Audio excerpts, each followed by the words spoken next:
हमारे चैनल को सब्सक्राइब करें। गीता अध्याय 4 का शेष भाग, श्लोक 20 से आगे। जो पुरुष समस्त कार्यों में और उनके फल में आसक्ति का सर्वथा त्याग करके संसार के आश्रय से रहित हो गया है और परमात्मा में नित्य तृप्त है, वह कर्मों में भली भांति बरतता हुआ भी वास्तव में कुछ भी नहीं करता। जिसका अंतःकरण और इंद्रियों सहित शरीर जीता हुआ है और जिसने समस्त भोगों की सामग्री का परित्याग कर दिया है, ऐसा आशा रहित पुरुष केवल शरीर संबंधी कर्म करता हुआ भी पापों को नहीं प्राप्त होता। जो बिना इच्छा के अपने आप प्राप्त हुए पदार्थ में सदा संतुष्ट रहता है, जिसमें ईर्ष्या का सर्वथा अभाव हो गया है, जो हर्ष शोक आदि द्वंद्वों से सर्वथा अतीत हो गया है, ऐसा सिद्धि और असिद्धि में सम रहने वाला कर्मयोगी कर्म करता हुआ भी उनसे नहीं बंधता। भगवान कहते हैं, जिसकी आसक्ति सर्वथा नष्ट हो गई, जो देह विमान और ममता से रहित हो गया है, जिसका चित्त निरंतर परमात्मा के ज्ञान में स्थित रहता है, ऐसा केवल यज्ञ संपादन के लिए कर्म करने वाले मनुष्य के संपूर्ण करण भली भांति विलीन हो जाते हैं। जिस यज्ञ में अर्पण अर्थात श्राव आदि भी ब्रह्मा है और हवन किए जाने योग्य द्रव्य भी ब्रह्मा है, तथा ब्रह्म रूप कर्ता द्वारा ब्रह्म रूप अग्नि में आहुति देना रूप क्रिया भी ब्रह्मा है, उस ब्रह्म क्रम में स्थित रहने वाले योगी द्वारा प्राप्त किए जाने योग्य फल भी ब्रह्मा ही है। दूसरे योगी जन देवताओं के पूजन रूप यज्ञ का भी भली भांति अनुष्ठान किया करते हैं और अन्य योगी जन परब्रह्मा परमात्मा रूप अग्नि में अभेद दर्शन रूप यज्ञ द्वारा भी आत्म रूप यज्ञ का हवन किया करते हैं। परब्रह्मा परमात्मा में ज्ञान द्वारा एकिक भाव से स्थित होना ही परब्रह्मा अग्नि के में यज्ञ द्वारा यज्ञ को हवन करना है। अन्य योगी जन स्रोत आदि समस्त इंद्रियों को संयम रूप अग्नियों में हवन किया करते हैं और दूसरे योगी लोग शब्द आदि समस्त विषयों को इंद्रिय रूप अग्नियों में हवन किया करते हैं। दूसरे योगी जन इंद्रियों की संपूर्ण क्रियाओं और प्राणों की समस्त क्रियाओं को ज्ञान से प्रकाशित आत्म संयम योग रूप अग्नि में हवन किया करते हैं। सच्चिदानंदन परमात्मा के सिवाय अन्य किसी का भी न चिंतन करना ही उन सब का हवन करना है।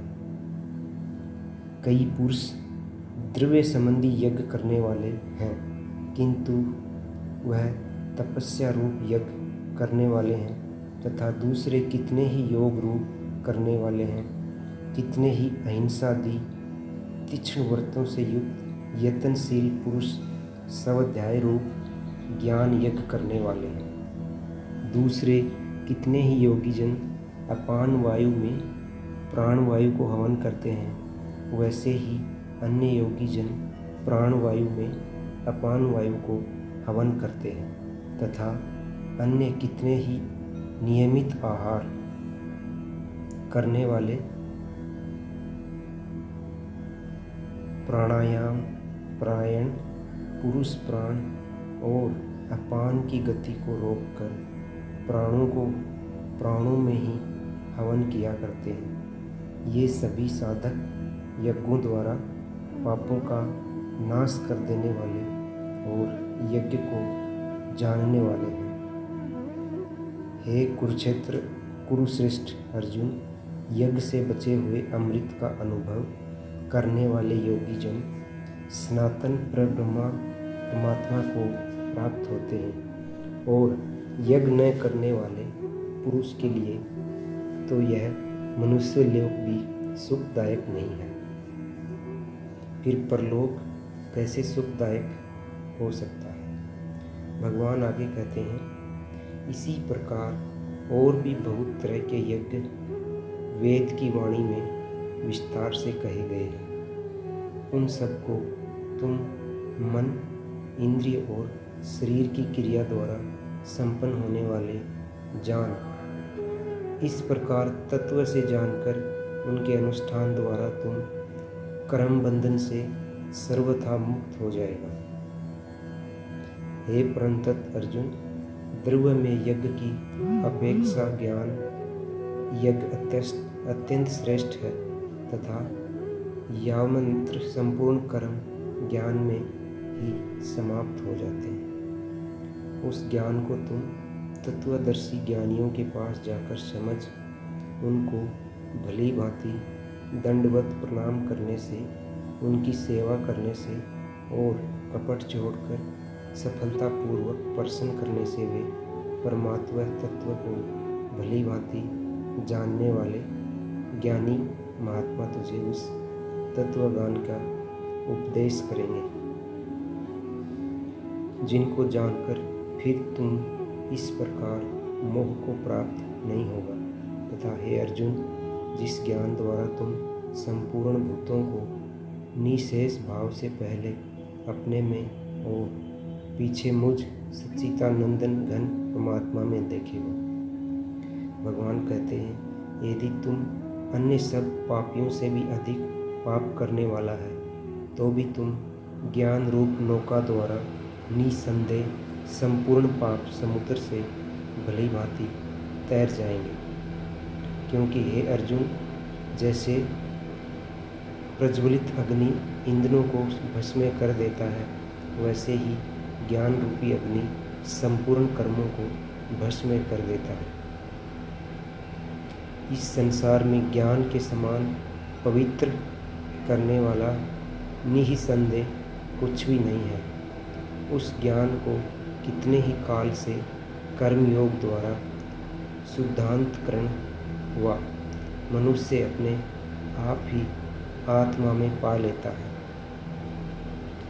जितेंद्रिय साधन प्रायण और श्रद्धावान मनुष्य ज्ञान को प्राप्त होता है तथा ज्ञान को प्राप्त होकर वह बिना विलंब के तत्काल ही भगवत प्राप्ति रूप परम शांति को प्राप्त हो जाता है।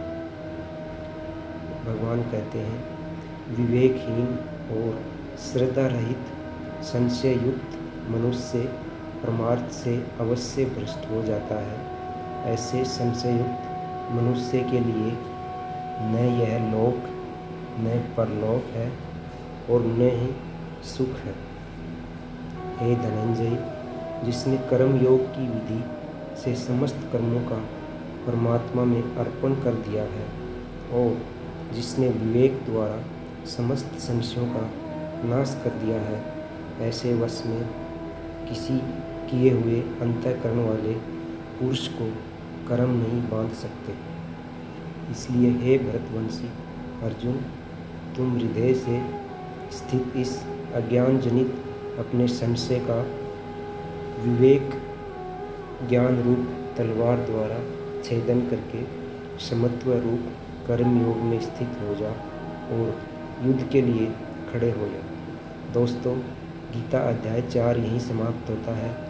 गीता का अध्याय 5वां हम अगले वीडियो में लेके आएंगे। वीडियो को लाइक करें, शेयर करें और चैनल को सब्सक्राइब करें। धन्यवाद।